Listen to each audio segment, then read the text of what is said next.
Hello everyone, welcome to पवन वाग academy. My self करुणा जोशी। तो आज हम हमारे सेकेंड लेसन में न्यू टॉपिक स्टार्ट करने वाले हैं। न्यू टॉपिक है आपका chemical reactions and stoichiometric calculations. Next topic का नाम है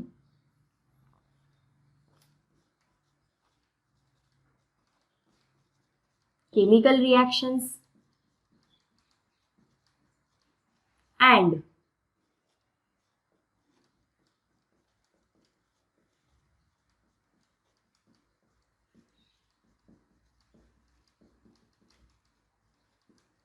chemical reactions and stoichiometric calculations. तो इस टॉपिक में हमें क्या देखना है, स्टोइकियोमेट्रिक कैलकुलेशंस का मीनिंग क्या होता है, केमिकल रिएक्शंस कैसे ड्रॉ की जाती है। ओके, तो chemical reactions and stoichiometric calculations का रिलेशनशिप क्या होता है वो देखते हैं। तो सबसे पहला पॉइंट है स्टोइकियोमेट्रिक कैलकुलेशंस का मतलब क्या है, वो लिखते हैं हम। स्टोइकियोमेट्रिक कैलकुलेशंस में क्या होता है, जब हम कोई कैलकुलेशन करते हैं, calculation is based on balance chemical equation known as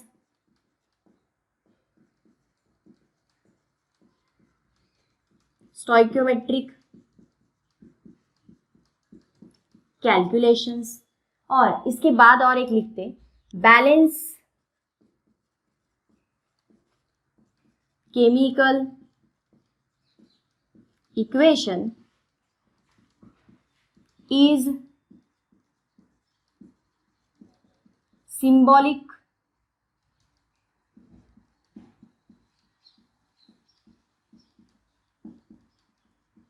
representation of chemical reaction. Okay, अभी हमने ये राइट डाउन कर लिया है पहले, अभी उसका मीनिंग समझते हैं। Calculation is based on balance chemical equation. जो भी हम अभी कैलकुलेशन प्रॉब्लम सॉल्व करने वाले हैं, जो भी आपको कैलकुलेशन सॉल्व करने हैं, वो किसके बेसिस पे होंगे, वो होंगे आपके बैलेंस केमिकल इक्वेशन के बेसिस पे।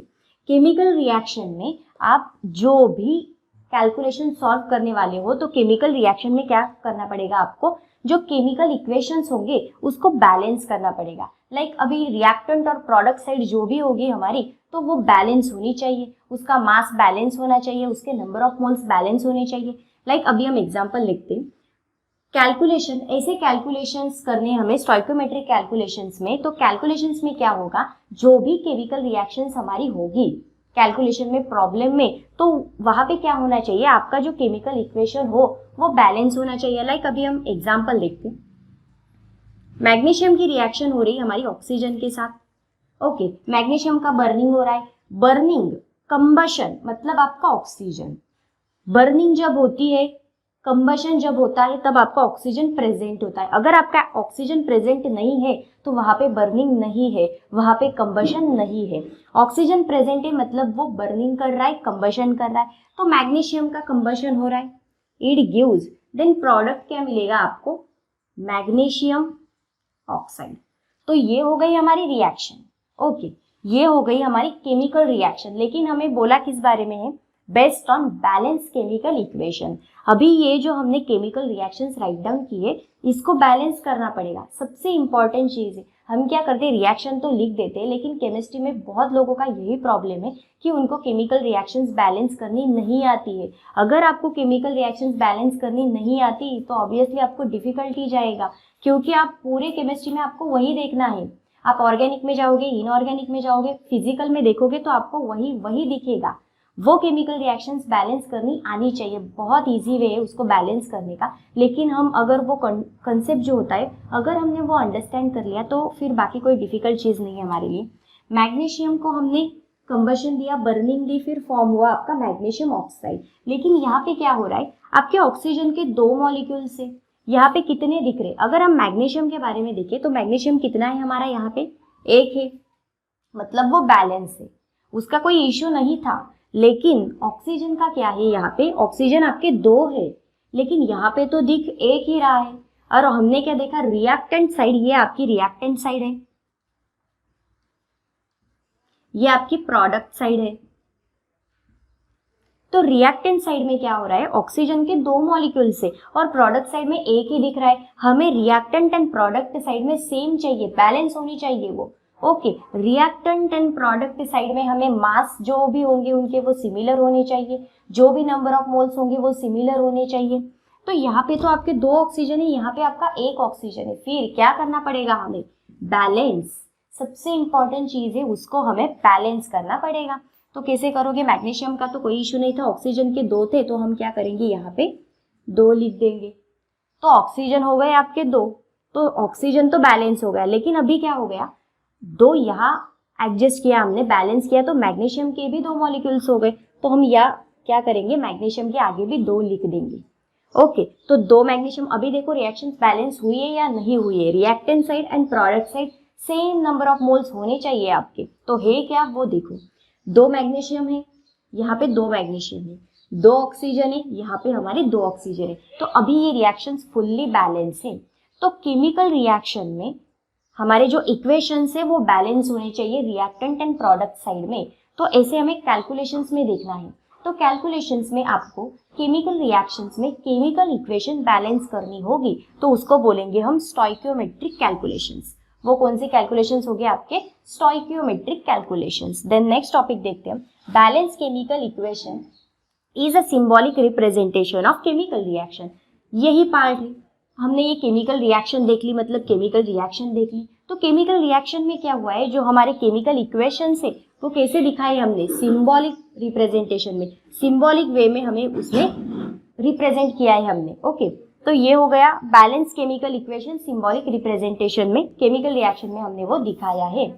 ठीक है, तो स्टोइकियोमेट्रिक कैलकुलेशन का मीनिंग हमको समझ गया कि स्टोइकियोमेट्रिक कैलकुलेशंस में क्या होता है। जो भी हम कैलकुलेशंस देखने वाले हैं, तो केमिकल रिएक्शन में क्या होगा, आपके जो रिएक्टेंट एंड प्रोडक्ट साइड के केमिकल इक्वेशंस होंगे, रिएक्टेंट एंड प्रोडक्ट साइड के केमिकल इक्वेशंस होंगे, तो वो बैलेंस होने चाहिए। तो वो था हमारा स्टोइकियोमेट्रिक कैलकुलेशंस। तो स्टोइकियोमेट्रिक कैलकुलेशंस सॉल्व करते वक्त, जब हम प्रॉब्लम्स देखने वाले, तब सॉल्व करते वक्त आपको कुछ कंडीशंस पता होने चाहिए।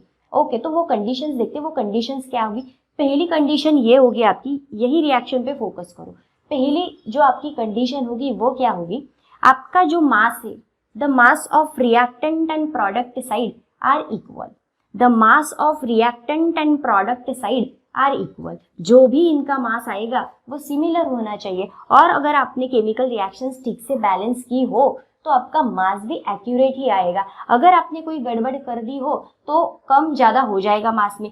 लाइक हमने यहाँ पे 2 नहीं लिखा है, यहाँ पे भी 2 नहीं लिखा है, सिर्फ यहाँ पे 2 है, तो यहाँ पे क्या हो जाएगा, जो हमारा मैग्नीशियम का वेट आएगा, मास आएगा, और ऑक्सीजन का मास आएगा, वो यहाँ पे बैलेंस नहीं करेगा, यहाँ पे सिमिलर नहीं आएगा। क्यों नहीं आएगा, क्योंकि यहाँ पे ऑक्सीजन के 2 मॉलिक्यूल्स है, फिर कैसे बैलेंस हो पाएगा वो। इसलिए हमने पहले क्या किया था, सबसे पहली स्टेप क्या थी हमारी, कि हमने बैलेंस की, केमिकल रिएक्शंस बैलेंस की, क्योंकि आगे चल के हमें प्रॉब्लम होता है, मास कैलकुलेट करना नहीं आता है। अगर ये यहाँ पे गड़बड़ हो गई तो आगे चल के सब प्रॉब्लम में गड़बड़ होगी और आगे जाके वो रॉन्ग हो जाएगा।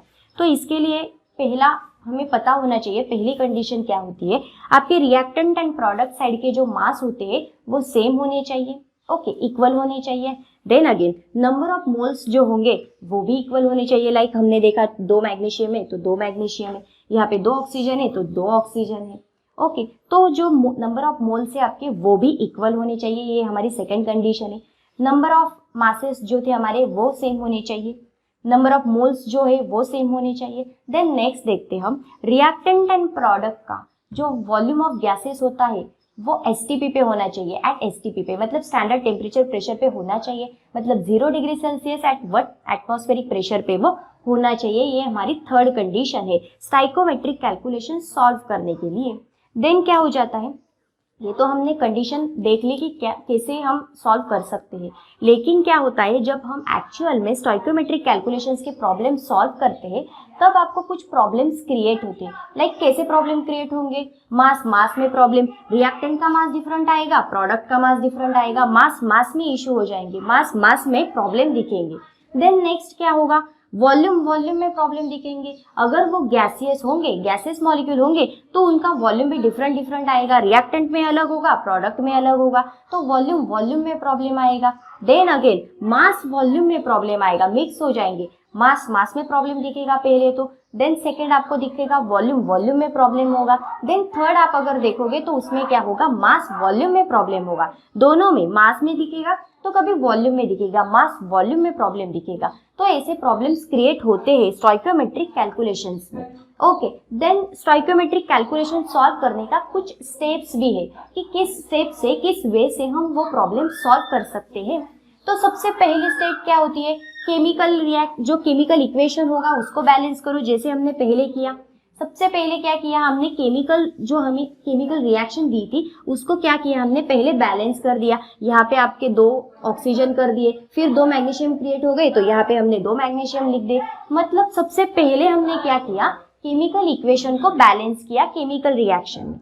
सबसे पहले केमिकल इक्वेशंस बैलेंस किए केमिकल रिएक्शन में। देन सेकेंड स्टेप अगर हम देखें तो सेकेंड स्टेप में क्या करना है, नंबर ऑफ मोल्स चेक करना है कि सिमिलर हो रहे या नहीं हो रहे। लाइक 2 मैग्नीशियम है, यहाँ पे 2 मैग्नीशियम है, यहाँ पे 2 ऑक्सीजन है, यहाँ पे 2 ऑक्सीजन है। मतलब आपके जो नंबर ऑफ मोल्स होंगे वो सिमिलर होने चाहिए, इक्वल होने चाहिए, तो फिर उसको बैलेंस करो। ओके, नंबर ऑफ मोल्स को बैलेंस करोगे। देन नेक्स्ट स्टेप आपको देखनी है उसके मासेस की, उसके मास बैलेंस करो। नंबर ऑफ मोल्स मैच होने के बाद रिएक्टेंट एंड प्रोडक्ट के मास बैलेंस होने चाहिए। नंबर ऑफ मोल्स के बाद उसके जो 2 मासेस होंगे रिएक्टेंट एंड प्रोडक्ट के, वो मैच होने चाहिए, वो इक्वल होने चाहिए, पहले उसको बैलेंस करो। देन लास्ट स्टेप होगी आपकी कैलकुलेशन द फैक्टर, जो आपको पूछा होगा, जिसके बारे में आपको पूछा होगा, जिसके कंबशन के बारे में, बर्निंग के बारे में आपको पूछा होगा और उससे कुछ सॉल्व करना होगा, तो वो कैलकुलेशन फैक्टर सॉल्व करने हैं। ओके, तो इसी वे से आप स्टोइकियोमेट्रिक कैलकुलेशन सॉल्व करोगे। 4 स्टेप्स होंगे उसके, तो उसी स्टेप से आप जाना ताकि कोई गड़बड़ नहीं होगी, कोई कंफ्यूजन नहीं होगा। तो इस प्रकार से आप स्टोइकियोमेट्रिक कैलकुलेशन सॉल्व कर सकते हैं। तो चलिए प्रॉब्लम पे चलते हैं। जो आपके टेक्स्ट बुक में आपको पहला प्रॉब्लम दिया है स्टोइकियोमेट्रिक कैलकुलेशंस के ऊपर, तो उस प्रॉब्लम को देखते हैं पहले। तो पहला प्रॉब्लम है आपके टेक्स्ट बुक में जो आपको दिया है वो देखते हैं हम। लाइक ये जो थ्योरेटिकल पार्ट था ये ज़्यादा एग्जाम के लिए पूछा नहीं जाता है। सबसे इम्पॉर्टेंट बात है उस थ्योरेटिकल पार्ट के बेसिस पे जो हमने अभी देखा, तो उस थ्योरेटिकल पार्ट पे बेसिस आपको प्रॉब्लम्स आती है एग्जाम में। वो थ्योरेटिकल पार्ट ज़्यादा कुछ इंपॉर्टेंट नहीं है उसको, लेकिन अगर वो हमें समझ गया तो हम प्रॉब्लम तभी सॉल्व कर सकते हैं ना, इसलिए उसको अंडरस्टैंड करना भी बहुत इंपॉर्टेंट है। तो चलिए प्रॉब्लम पे चलते हैं जो हमारे एग्जाम के लिए इम्पॉर्टेंट है। तो कैलकुलेट द मास, क्वेश्चन दिया है आपको, calculate the mass of carbon dioxide. Mass किसके किसके सॉल्व करते हैं, पहले गिवन लिख लेते हैं। कैलकुलेट करना है mass of CO2 and then next calculate करना है वाटर मॉलिक्यूल, मतलब H2O बोलते हैं हम वाटर को, कार्बन डाइऑक्साइड को हम CO2 बोलते हैं। कार्बन और डाइऑक्साइड मतलब 2 ऑक्सीजन, मतलब ये हो गया आपका कार्बन डाइऑक्साइड एंड ये आ गया आपका H2O मतलब वाटर मॉलिक्यूल। तो ये दोनों आपको सॉल्व करने हैं, इनका मास कैलकुलेट करना है। फिर आगे क्वेश्चन पढ़ते हैं। Form on complete combustion of 24 gram of methane. 24 gram of methane दिया है आपको, 24 ग्राम ऑफ मीथेन। मीथेन का फॉर्मूला क्या है फिर, CH4। मीथेन का फॉर्मूला है आपका CH4। देन नेक्स्ट क्वेश्चन पढ़ते आगे क्या है। एटॉमिक मासेस दिए है फिर आपको, कार्बन का दिया है 12, फिर हाइड्रोजन का दिया है 1 एंड ऑक्सीजन का दिया है आपको 16U। ओके, तो ये था हमारा गिवन। तो अभी हमको कैलकुलेट करना है कि CO2 एंड H2O का मास कितना आएगा जब वो बर्निंग होंगे, जब आपका मीथेन बर्निंग होगा, मतलब CH4 बर्निंग होगा। और हमें पता है ऑर्गेनिक कंपाउंड की बर्निंग होती है, कोई भी ऑर्गेनिक कंपाउंड अगर आप लोगे तो उसकी बर्निंग होगी, कंबशन होगा। कंबशन और बर्निंग का एक ही मीनिंग है, और हमने वो भी देखा कंबशन और बर्निंग अगर हो तो कौन प्रेजेंट रहता है, कौन प्रेजेंट होता है कंबशन और बर्निंग के वक्त, तो आपका ऑक्सीजन प्रेजेंट होता है बर्निंग और कंबशन के वक्त। ओके, तो सबसे पहले क्या करना है, रिएक्शन ड्रॉ करनी है, केमिकल रिएक्शंस आपको निकालनी है, कैसी केमिकल रिएक्शन आएगी। तो ये था हमारा CH4 जो आपको दिया है, CH4 की बर्निंग करनी है हमें, तो ये आ गया आपका CH4। ओके, CH4 की बर्निंग करनी है, मतलब बर्निंग करनी है तो कौन प्रेजेंट होगा वहाँ पे, ऑक्सीजन प्रेजेंट होगा O2, then it gives product क्या मिलेंगे फिर आपको, वो बोला है उन्होंने CO2 एंड H2O निकलते हैं। ओके वो तो है, और ध्यान में रखना CH4 कभी भी बर्निंग होंगे तो आपका CO2 और H2O ये दो प्रोडक्ट निकलेंगे ही निकलेंगे, ये हम पहले से पढ़ते आ रहे हैं। CO2 और H2O आपके बाय प्रोडक्ट निकल गए। ओके तो ये हो गई हमारी केमिकल रिएक्शंस। फिर केमिकल रिएक्शन में स्टेप्स याद करो, अभी बताए स्टेप्स याद करो, किस किस स्टेप से जाना है। केमिकल रिएक्शन तो लिख ली हमने, फिर केमिकल इक्वेशन, पहली स्टेप थी आपकी केमिकल इक्वेशंस देखना है, केमिकल इक्वेशंस बैलेंस करना है। देन यहाँ पे देखो कार्बन आपका एक है, तो यहाँ पे ये आपकी रिएक्टेंट साइड है। सबसे पहले तो ये पता होना चाहिए रिएक्टेंट कौन है और प्रोडक्ट कौन है, तभी आप बैलेंस कर पाओगे। ओके तो ये था रिएक्टेंट साइड, ये थी हमारी प्रोडक्ट साइड। तो यहाँ पे आपका एक कार्बन है, यहाँ पे आपका एक कार्बन है, मतलब कार्बन का कोई इशू नहीं है, कार्बन हमारे बैलेंस है, एक एक कार्बन प्रेजेंट है रिएक्टेंट एंड प्रोडक्ट में। देन नेक्स्ट देखते हाइड्रोजन कितने हैं, 4 हाइड्रोजन है, 4 हाइड्रोजन। यहाँ पे कितने हैं, 2 ही हाइड्रोजन है, और कहीं पे दिख रहे हैं क्या, नहीं दिख रहे, सिर्फ यहाँ पे है, वो भी 2 है, और यहाँ पे 4 है, तो यहाँ पे बैलेंस करने पड़ेंगे। प्रोडक्ट में अगर यहाँ पे रिएक्टेंट में 4 हाइड्रोजन है तो प्रोडक्ट में भी 4 होने चाहिए, क्योंकि हमारी प्रोडक्ट और रिएक्टेंट जो होगा तो उसका केमिकल इक्वेशन है वो बैलेंस होना चाहिए। तो यहाँ पे 4 होने चाहिए, यहाँ पे तो 2 ही दिख रहे, मतलब क्या करना पड़ेगा, बैलेंस करना पड़ेगा केमिकल रिएक्शन को। तो 4 कैसे आएगा, ऑलरेडी आपका 2 है, तो यहाँ पे आपको 2 करना पड़ेगा ताकि आपका हाइड्रोजन 4 मॉलिक्यूल्स हो जाए। तो हाइड्रोजन के हो गए 4, यहाँ पे 4 थे तो यहाँ पे भी 4 हो गए, मतलब इसका प्रॉब्लम तो सॉल्व हो गया। कार्बन एक था, कार्बन एक है, हाइड्रोजन 4 थे, हाइड्रोजन 4 हो गए। देन नेक्स्ट चलते O2 पे। ऑक्सीजन कितने हैं, 2 ऑक्सीजन है, और यहाँ पे 2 है। अगेन ऑक्सीजन का इशू, यहाँ पे 2 ऑक्सीजन है, यहाँ पे भी 2 है, और यहाँ पे 2 है, मतलब प्रोडक्ट साइड पे आपके टोटल 4 ऑक्सीजन हो रहे, और रिएक्टेंट साइड पे सिर्फ 2 ऑक्सीजन है। तो बैलेंस करना पड़ेगा, यहाँ पे 4 है तो यहाँ पे भी आपको 4 करने पड़ेंगे। कैसे करोगे फिर, यहाँ पे ऑलरेडी 2 है आपका, तो यहाँ पे कर दोगे 2। ओके तो यहाँ पे कर दोगे 2, मतलब ये हो जाएगा 4। अभी रिएक्शन जो लिखी हमने वो बैलेंस है या नहीं है वो चेक कर लो। कार्बन है, एक कार्बन एक कार्बन, हाइड्रोजन 4 थे तो ये हाइड्रोजन हो गए हमारे 4। देन नेक्स्ट ऑक्सीजन थे 4, तो यहाँ पे थे 2 और यहाँ पे है 2, तो ये हो गई हमारी रिएक्शन बैलेंस, रिएक्टेंट और प्रोडक्ट साइड हमारी बैलेंस हो गई। सबसे पहले तो जो प्रॉब्लम होगा उसको सॉल्व करने से पहले आपको जो केमिकल रिएक्शन होगी उसको लिख लो, और फिर उसको लिखने के बाद उस केमिकल रिएक्शन को बैलेंस करो। सबसे इम्पॉर्टेंट बात है उसको बैलेंस करो, अगर उसको बैलेंस नहीं करोगे तो आगे चल के प्रॉब्लम का आंसर सही नहीं निकलेगा। ओके देन नेक्स्ट चलते हैं, अभी क्या करना है, हमें मासेस निकालने हैं। ओके तो चलिए लिखते हैं, कार्बन का कितना होता है 12, वो दिया है आपको, यहाँ पे भी देके रखा है 12। देन प्लस हाइड्रोजन का है आपका 4, मतलब 1 आएगा इंटू 4, लाइक ऐसा लिख लेते हैं हम, 1 हाइड्रोजन का मास इंटू 4, क्योंकि उसके 4 मॉलिक्यूल्स है, तो ये आ जाएगा आपका 12 प्लस 4 कितने आ जाएंगे फिर 16। ओके देन नेक्स्ट चलते हैं ऑक्सीजन पे। ऑक्सीजन का कितना होता है 16, फिर यहाँ पे उसके कितने हैं 4 मॉलिक्यूल्स है, तो ये हो गए 16 इंटू 4 64। ओके देन नेक्स्ट चलते हैं कार्बन पे। कार्बन का होता है आपका 12 प्लस ऑक्सीजन का होता है 16, उसके 2 मॉलिक्यूल्स है इसलिए इंटू 2, तो ये आ जाएगा आपका 12 प्लस 32, देन यहाँ पे आ जाएगा 44 ग्राम। देन नेक्स्ट चलते हैं वाटर मॉलिक्यूल पे। वाटर मॉलिक्यूल कितना होगा फिर 4 इंटू 1, 4 मॉलिक्यूल से और 1 हाइड्रोजन का एटॉमिक मास है इसलिए 1 प्लस ऑक्सीजन का होता है 16, ऑक्सीजन के कितने मॉलिक्यूल से, अगेन 2 मॉलिक्यूल से इसलिए इंटू 2, देन क्या आ जाएगा यहाँ 32 36।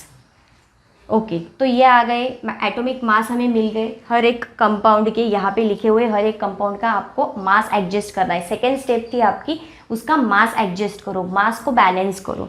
देन रिएक्टेंट साइड का एंड प्रोडक्ट साइड का अगर आप मास देखोगे तो वो आपको इक्वल मिलेगा, बैलेंस मिलेगा, सिमिलर मिलेगा। ओके तो ये थे हमने मिथेन का लिख लिया मास, फिर ऑक्सीजन का लिख लिया, फिर कार्बन डाइऑक्साइड का लिख लिया, फिर वाटर मॉलिक्यूल का लिख लिया। देन इसके बाद क्या करना है, हमें क्वेश्चन पे जाना है। क्वेश्चन पूछा है आपको CO2 के बारे में, CO2 का मास पूछा है और H2O का मास पूछा है। अगर आपको 16 पे जब 16 ग्राम मीथेन बर्न होता है तब आपको CO2 44 ग्राम मिलता है। जब 16 ग्राम मीथेन बर्निंग होता है तब आपको CO2 मिलता है 44। तो यहाँ पे क्वेश्चन ये पूछा है कि 24 ग्राम पे अगर ये मीथेन बर्न होगा, जैसे यहाँ पे 16 हो रहा है तो यहाँ पे अगर वो 24 ग्राम पे बर्निंग होगा तो कितना आपको CO2 मिलेगा। ओके तो यहाँ पे क्या था, 16 पे बर्निंग हुआ तो आपको 44 CO2 मिला। तो यहाँ पे निकालना है 24 पे अगर आप बर्निंग करोगे मीथेन को तो आपको CO2 कितना मिलेगा। तो सिंपल सा वे है, 24 आपके पास मीथेन है, देन आपको एटॉमिक मास मिला मीथेन का, सेकेंड पे आपको 16 पे बर्निंग किया था हमने तो 16, और आपको निकालना है CO2 का। तो CO2 का कितना निकाला है हमने 16 पे 44, CO2 का कितना निकाला है हमने यहाँ पे 64। ठीक है, देन नेक्स्ट ये आ जाएगा आपका 66। ओके 66 ग्राम ऑफ CO2 आपको मिल जाएगा। देन सिमिलर वे में अगर ये हमने CO2 के बारे में कैलकुलेट कर लिया, CO2 के बारे में उसी स्टेप से जाना वही है। मीथेन 24 लोगे जिसके बारे में आपको पूछा है, 24 ऑलरेडी आपको दे के रखा है। देन 16 आपने निकाला है, 16 बर्निंग पे आपने कितना निकाला है उसके बारे में लिखना है हमें। तो 16 पे आपने कितना निकाला है 36, तो मल्टीप्लाई करके 36 उसका आंसर आपको मिल जाएगा 54 ग्राम। 54 ग्राम ऑफ H2 आपको मिल जाएगा। ठीक है, यही कैलकुलेट करना था हमको कि उसका एटॉमिक मास कितना आएगा। अगर आप 24 ग्राम पे मीथेन को बर्निंग करोगे तो आपको CO2 एंड H2O कितना मिलेगा, मिल तो रहा है लेकिन कितना मिलेगा। तो यहाँ पे हमने देखा अगर 16 पे बर्निंग हो रहा है तो 44 मिल रहा है, अगर 16 पे बर्निंग हो रहा है तो वाटर आपको 36 मिल रहा है। तो उसी बेसिस पे आपको कैलकुलेट कर देना है। तो 24 ग्राम पे कितना बर्निंग होगा CO2 66, एंड वाटर मॉलिक्यूल के बारे में अगर हम देखें तो कितना बर्निंग होगा 24 ग्राम पे, तो वो 54 ग्राम बर्निंग होगा। तो ये था हमारा प्रॉब्लम, फर्स्ट प्रॉब्लम इस कंसेप्ट के ऊपर। देन नेक्स्ट सेकंड प्रॉब्लम क्या है वो देखते हैं। सेकंड प्रॉब्लम दिया है आपको, how much calcium oxide CaO, how much CaO will produce by decomposition of 5 gram of CaCO3। तो यहाँ पे दिया है आपको 5 ग्राम ऑफ CaCO3। ओके, और पूछा है कि कितना CaO आपका डिकम्पोज होगा, ठीक है, प्रोड्यूस होगा। जब आपका CaCO3 की डिकम्पोजिशन रिएक्शन होगी तब आपका कितना CaO प्रोड्यूस हो रहा है, 5 ग्राम पे कितना प्रोड्यूस हो रहा है, उसी स्टेप से जाना है हमें। पहले सबसे पहले केमिकल रिएक्शंस ड्रॉ कर लो। CaCO3 इट गिव्स, अभी डिकम्पोजिशन रिएक्शन हो रही तो इससे कौन से मॉलिक्यूल डिकम्पोज हो गए, स्प्लिट्स हो गए, बाहर निकलेंगे। 2 मॉलिक्यूल्स आपके सेपरेट होंगे, स्प्लिट होंगे, सेपरेट होंगे। तो लाइक कैसे होंगे, CaCO3 में क्या होगा, आपका जो CaO है कैल्शियम ऑक्साइड वो निकल जाएगा, प्लस रिमेनिंग क्या बचता है फिर यहाँ पे, Ca तो निकल गया और इसके बीच का एक ऑक्सीजन निकल गया, यहाँ पे आ गया। तो बचा क्या है, सिर्फ ये C और यहाँ के O2, मतलब क्या आ गया CO2। ओके, CO2 आपका बाय प्रोडक्ट में निकल गया। अभी रिएक्शन देखो बैलेंस हुई है या नहीं हुई है। आपको एक Ca चाहिए, यहाँ पे एक Ca था, यहाँ पे आपको एक कार्बन चाहिए तो यहाँ पे एक कार्बन है, 3 ऑक्सीजन चाहिए तो एक यहाँ पे हो गया, 2 यहाँ पे हो गए। तो रिएक्टेंट एंड प्रोडक्ट साइड हमारी बैलेंस हो चुकी है, तो यहाँ पे कुछ चेंजेस करने की ज़रूरत नहीं है। ऑलरेडी हमारी केमिकल रिएक्शंस बैलेंस हो चुकी है। देन आगे चलते प्रॉब्लम में। देन नेक्स्ट स्टेप है हमारी, उसके मास कैलकुलेट करो कितने आएंगे। कैल्शियम का होता है आपका 40 ग्राम, okay.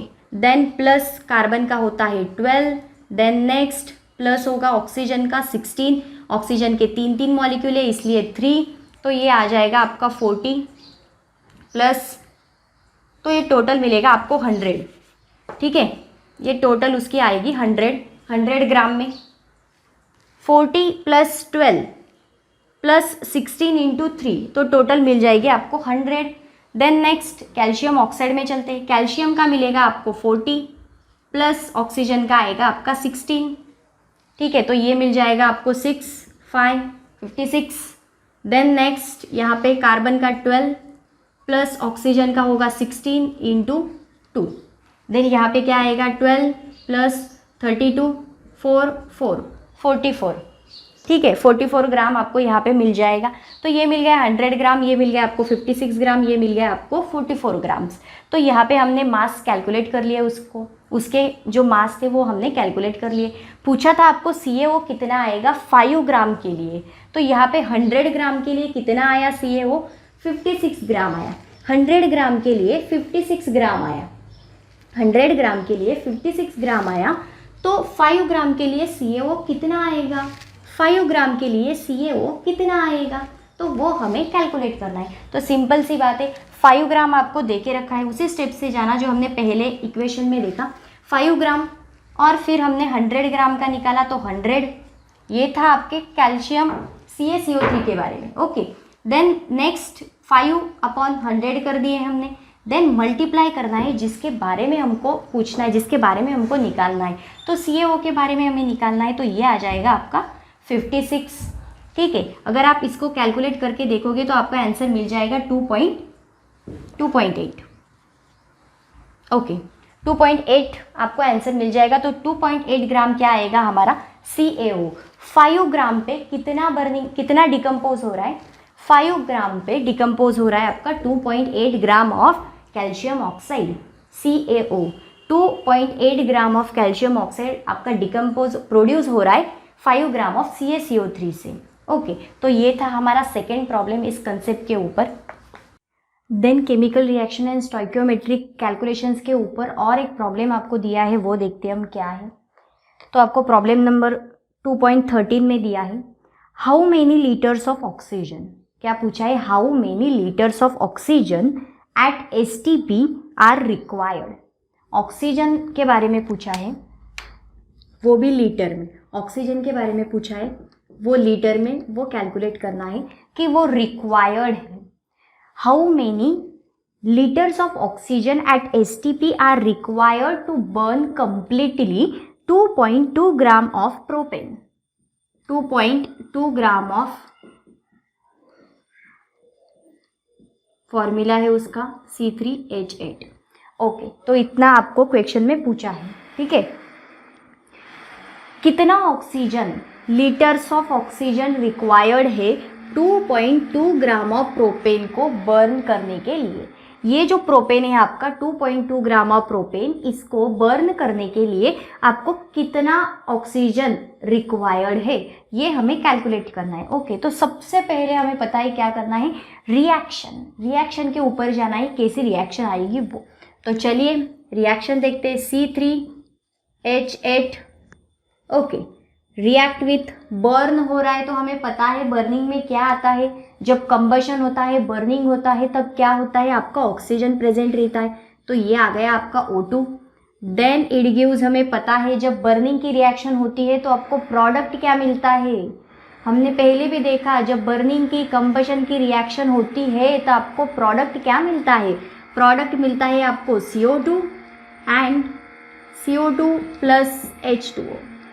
Okay, CO2 and H2O का प्रोडक्ट आपको मिलता है। जब C3H8 O2 रिएक्ट हो रहा है तो अब आपको प्रोडक्ट मिल रहा है CO2 प्लस H2O। ओके, ये हमारी रिएक्शन हुई।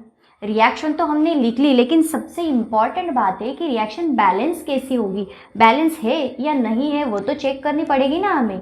Balance of equation important part है केमिकल रिएक्शन में। सबसे पहले चेक करो जो रिएक्शन हमने लिखी है वो बैलेंस रिएक्शन है या नहीं है, वो चेक करना है अभी हमें। चलो देखते हैं। तो यहाँ पे आपके C3 है, कार्बन, हर एक मॉलिक्यूल आपको चेक करना है वो बैलेंस है या नहीं है। सबसे इम्पॉर्टेंट बात है बैलेंस ऑफ केमिकल रिएक्शन, क्योंकि यहीं पे गड़बड़ हो जाती है, इसलिए ठीक से देखो। और कैसे जाना है, स्टेप टू स्टेप जाओ यार, एक एक मॉलिक्यूल देखो। C3, कार्बन आपके 3 है, रिएक्शन में कार्बन के मॉलिक्यूल आपके 3 है, तो कार्बन के मॉलिक्यूल प्रोडक्ट में भी चेक करो। रिएक्टेंट में अगर कार्बन के मॉलिक्यूल 3 है तो प्रोडक्ट में है या नहीं है वो देखो। दिख रहा है क्या, यहाँ पे एक मॉलिक्यूल है, ओनली एक मॉलिक्यूल प्रेजेंट है, हमको चाहिए 3 मॉलिक्यूल्स। तो फिर इसको 3 कैसे करोगे आप, यहाँ पे 3 लिख दो, हो गए 3 मॉलिक्यूल्स कार्बन के। हो गए ना। यहाँ पे हमें 3 मॉलिक्यूल्स चाहिए थे, हमने यहाँ पे कार्बन के 3 मॉलिक्यूल्स ले लिए, कार्बन तो बैलेंस हो गया। फिर आगे चलते, बहुत कुछ है आगे। हाइड्रोजन, हाइड्रोजन के कितने मॉलिक्यूल्स हैं? 8 मॉलिक्यूल्स है हाइड्रोजन के, 8। तो चलिए प्रोडक्ट में देखते हैं 8 मॉलिक्यूल्स है क्या। हाइड्रोजन के तो यहाँ पे सिर्फ 2 ही मॉलिक्यूल दिख रहे हैं और कहीं नहीं दिख रहा वो। यहाँ पे आपको सिर्फ 2 मॉलिक्यूल्स दिख रहे हैं हाइड्रोजन के। हमको कितने चाहिए? 8 चाहिए, 8। यहाँ पे सिर्फ 2 है, तो फिर 8 करने के लिए हमें क्या करना पड़ेगा? तो यहाँ पे हमें 4 करना पड़ेगा, तभी आपके 8 मॉलिक्यूल्स हो जाएंगे हाइड्रोजन के। ओके, तो हाइड्रोजन 8 चाहिए था, हमने 8 यहाँ पे बैलेंस कर दिया। तो ये हो गया हमारा, कार्बन भी बैलेंस हो गया, हाइड्रोजन भी बैलेंस हो गया। नेक्स्ट चलते हैं ऑक्सीजन पे। तो ऑक्सीजन हमें 2 चाहिए, रिएक्टेंट में आपके 2 है, तो प्रोडक्ट में भी 2 होने चाहिए। है क्या? देखो तो यहाँ पे कितने हो गए? 3, 2, ये तो यहाँ पे 6 हो गए, और यहाँ पे देखोगे तो यहाँ पे आपके 4 हो गए। तो 6 + 4 आपके 10 होने चाहिए, लेकिन यहाँ पे तो 2 ही दिख रहे। रिएक्टेंट एंड प्रोडक्ट हमारे बैलेंस होने चाहिए ना, रिएक्टेंट और प्रोडक्ट में बैलेंस होनी चाहिए रिएक्शन। है क्या लेकिन बैलेंस? वो देखो यहाँ पे 2 ही है, यहाँ पे हमें 10 चाहिए ऑक्सीजन्स। तो फिर यहाँ पे बैलेंस करो, 10 होने के लिए यहाँ पे क्या करना पड़ेगा? तो यहाँ पे आपको 5 लिखना पड़ेगा, तभी रिएक्शंस बैलेंस होगी। अभी यहाँ पे आ गए आपके 10 ऑक्सीजन, यहाँ पे है आपके 10 ऑक्सीजन। रिएक्टेंट साइड आपके है 3 कार्बन्स, प्रोडक्ट साइड है आपके 3 कार्बन्स। रिएक्टेंट साइड है आपके 8 हाइड्रोजन्स, प्रोडक्ट साइड है आपके 8 हाइड्रोजन्स। तो हो गए reaction balance. Okay, reactant and product side सब बैलेंस हो चुका है। कार्बन देख लिया हमने, हाइड्रोजन देख लिया, ऑक्सीजन देख लिया, अभी पूरी रिएक्शन आपकी बैलेंस हो चुकी है। देन आगे चलते हैं नेक्स्ट, इसके बाद क्या होगा वो देखते हैं। नेक्स्ट कैलकुलेट करना है हमें उसका मास। ओके, तो चलिए सबसे पहले मास कैलकुलेट करते प्रोपेन का। तो हमें पता है मास कैसे कैलकुलेट करते वो देखते हैं। कार्बन का आ गया आपका 12 इंटू ये आ गया 3 मॉलिक्यूल से इसलिए 3 प्लस हाइड्रोजन का 1 एटॉमिक मास और 8 मॉलिक्यूल से इसलिए 8। तो फिर कैलकुलेट करो 36 प्लस 8, तो ये हो जाएंगे आपके 44। देन नेक्स्ट देखते ऑक्सीजन पे। अभी यहाँ पे ऐसी गलती मत करना, इसका मास कैलकुलेट मत कर देना। यहाँ पे क्या हो जाता है गलती, इसका मास कैलकुलेट कर लिया हमने, अभी इसका भी मास कैलकुलेट कर देंगे, फिर इसका भी कर देंगे, फिर इसका भी कर देंगे। ऐसा मत करना। अभी क्या है वहाँ पे नोटिस करो, आपका क्वेश्चन देखो, प्रॉब्लम में क्या पूछा है? ऑक्सीजन लीटर, लीटर में पूछा है how many litres of oxygen required. Litre के बारे में पूछा है कि कितना ऑक्सीजन लीटर आपको रिक्वायर्ड है। तो लीटर में क्या होगा, मास की अलग केस हो गई हमारी। यहाँ पे हमें वॉल्यूम निकालना है, वॉल्यूम लिखना है, तो लीटर में चाहिए हमें ऑक्सीजन। तो आपको क्या दिया है क्वेश्चन में वो देखते हैं हम, कि यहाँ पे हमें ऑक्सीजन लीटर में चाहिए। तो लीटर में कैसे लिखेंगे हम? एक बात है और वो बहुत इंपॉर्टेंट कंसेप्ट है, उसको ध्यान में रखना। लाइक हम यहाँ पे लिख देते हैं मोलर वॉल्यूम ऑफ गैस। किसी भी गैस का देखोगे, गैस मॉलिक्यूल का देखोगे तो आपको मोलर वॉल्यूम एक ही दिखेगा, वो है आपका 22.4। बहुत इंपॉर्टेंट नोट है, इसको ध्यान में रखना, इसको ध्यान में रखना। रट्टा मार लो चाहे इस वैल्यू को, लेकिन इसको ध्यान में रखना, ये बहुत इंपॉर्टेंट है कैलकुलेशंस के लिए। Molar volume of gas, okay, molar volume of gas कितना है हमारा? 22.4। ये वैल्यू ध्यान में रखना। अभी यहाँ पे देखो कैलकुलेशन में क्या होगा, ऑक्सीजन का देखते हैं।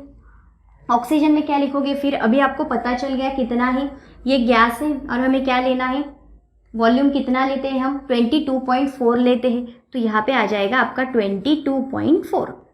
ओके, देन उसके कितने मॉलिक्यूल से? 5 मॉलिक्यूल से भाई, उसके 5 मॉलिक्यूल्स। देन कैलकुलेट करो फिर, तो ये आ जाएगा आपका 112। ओके, 112 इसकी वैल्यू मिल जाएगी आपको ऑक्सीजन की। देन नेक्स्ट चलते हैं, नेक्स्ट पे क्या होगा। अभी कार्बन डाइऑक्साइड और वाटर मॉलिक्यूल है, तो ये हमें क्वेश्चन में पूछा ही नहीं है, इसके बारे में कुछ भी नहीं लिखा है क्वेश्चन में, तो इसको कैलकुलेट करने में क्यों टाइम वेस्ट करना। आपको पूछा है ऑक्सीजन के बारे में, how many litres of oxygen required. इसके लिए हमें सिर्फ ऑक्सीजन पूछा है, इसके और इसके रिलेटेड पार्ट पूछा है, सिर्फ इससे कोई लेना देना नहीं हमारा। तो इसको कैलकुलेट करने में टाइम क्यों वेस्ट करना, सही बात है कि नहीं। तो चलिए सिर्फ ऑक्सीजन का लेते हैं हम, फिर आगे चलते आगे क्या होगा वो देखते हैं। अभी इतना ऑक्सीजन आपको रिक्वायर्ड है 44 ग्राम ऑफ प्रोपेन को बर्न करने के लिए। ओके, इतना लीटर्स ऑफ ऑक्सीजन, ये है आपका लीटर में, इतना लीटर ऑक्सीजन हमें रिक्वायर्ड है इस प्रोपेन को बर्न करने के लिए।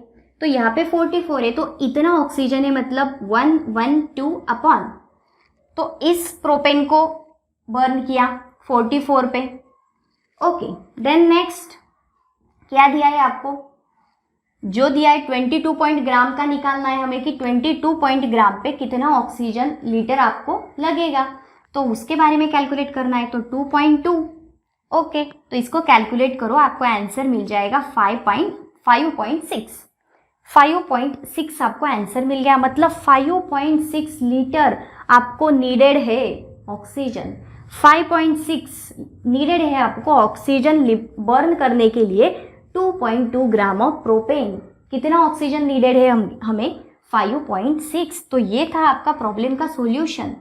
5.6 लीटर्स नीडेड है हमें ऑक्सीजन बर्न करने के लिए 2.2 ग्राम ऑफ प्रोपेन। ठीक है, यहाँ पे सिर्फ एक ही कंसेप्ट ज़्यादा फोकस करो कि ये जो ऑक्सीजन के बारे में हमें पूछा है वो लीटर में पूछा है, मास में नहीं। हम क्या कर देते हैं घड़ी गड़बड़ में उसका भी मास निकाल देते हैं, लेकिन ऐसी गलती बिल्कुल भी मत करना। यहाँ पे हमें लीटर के बारे में पूछा है और हर एक गैस का अगर मोलर वॉल्यूम हम देखें तो वो आपका 22.4 आता है। ये वैल्यू जो है वो रट लो भाई, ध्यान में रखो, कुछ भी करो लेकिन उस वैल्यू को ध्यान में रखो, तभी आप प्रॉब्लम सॉल्व कर पाओगे। तो ये हमने लिख लिया यहाँ पे 22.4, देन उसको मल्टीप्लाई कर दिया 5 से, देन आपको वैल्यू मिल गई यहाँ पे। ठीक है, तो ये था हमारा प्रॉब्लम जो हमने सॉल्व किया। देन एक और प्रॉब्लम दिया है आपको, वो भी देख लेते हैं हम क्या है। ठीक है, नेक्स्ट प्रॉब्लम दिया है आपको, a piece of zinc weighing 0.635 gram. Zinc का मास दिया है आपको, वो दिया है आपको 0.635 ग्राम।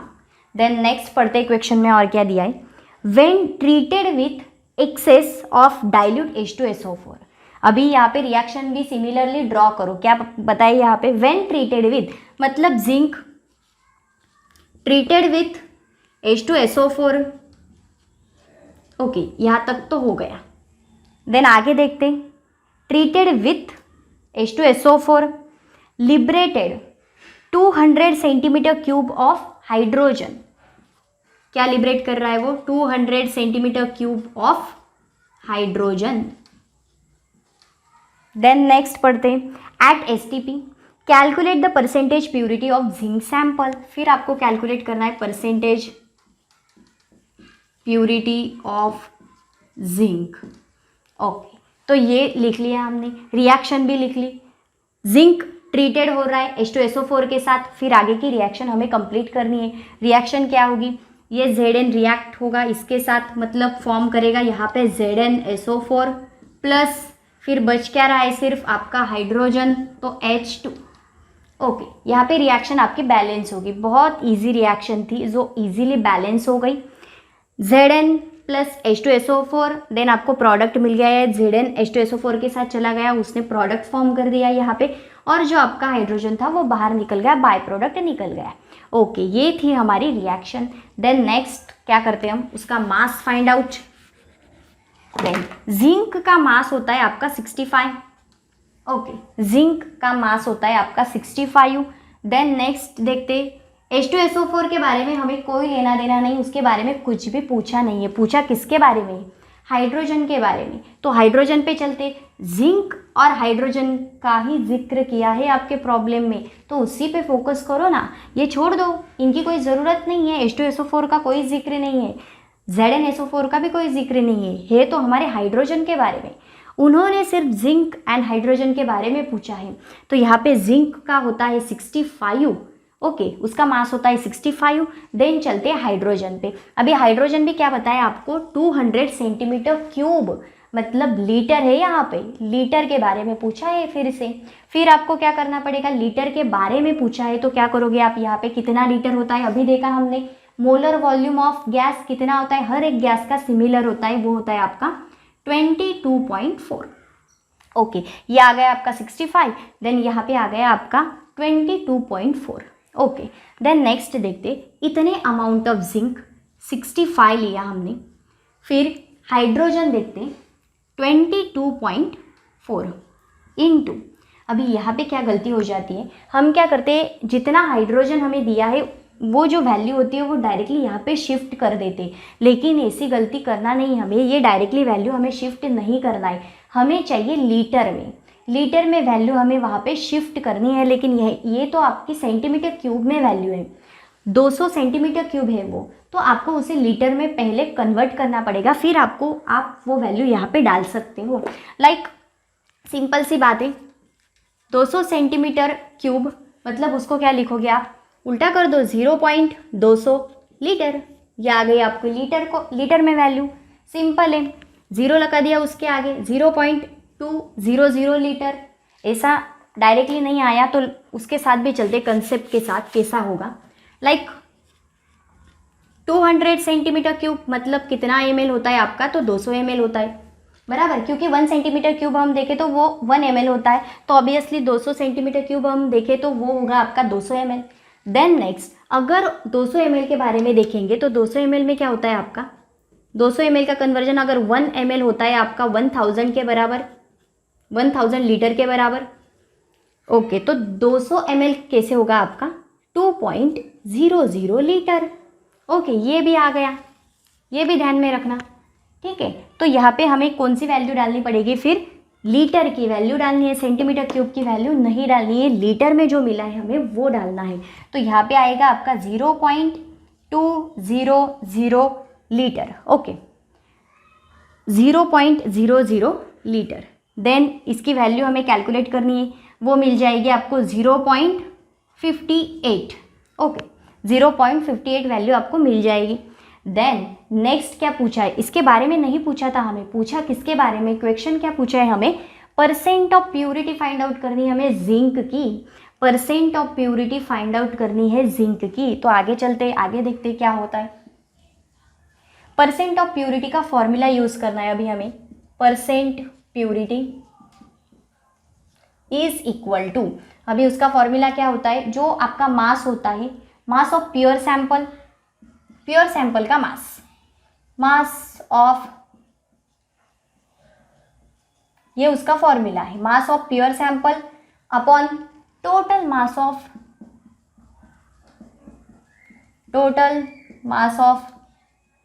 Given sample.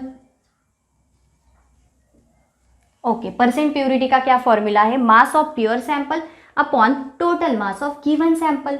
तो फिर आपको प्योर सैंपल का मास कितना मिला 0.58, तो डाल दो वहाँ पे 0.58 upon total mass of given sample कितना है, गिवन मतलब जो दिया हुआ है आपको वो कितना दिया हुआ है 0.635 इनटू यहाँ पे क्या है और मल्टीप्लीकेशन है 100 से, उसको मल्टीप्लाई करना है, मतलब लाइक दिस इनटू 100, ठीक है, 100 से उसको मल्टीप्लाई करना है। फिर प्रोडक्ट क्या मिलेगा, परसेंट प्योरिटी कितनी आएगी आपकी, लाइक 91.33% प्योरिटी आपको मिलेगी। परसेंट प्योरिटी कितनी आई आपकी 91.36, वो किस फॉर्मूले से यूज़ किया हमने, mass of pure sample upon total mass of given sample. जो मास हमने निकाला है जिंक का वो, और total mass of given sample जो था हमारा वो, और उसको मल्टीप्लाई किया 100 से, तो आपको वैल्यू मिल गई 91.33%। तो ये प्रॉब्लम थे हमारे chemical reactions and stoichiometric calculations के ऊपर। ओके, सो आज के पार्ट में हम इतना ही पढ़ेंगे, देन नेक्स्ट पार्ट में नेक्स्ट कंसेप्ट स्टार्ट करेंगे। So thank you so much guys for watching this video, please do like share and subscribe our channel. Thank you so much.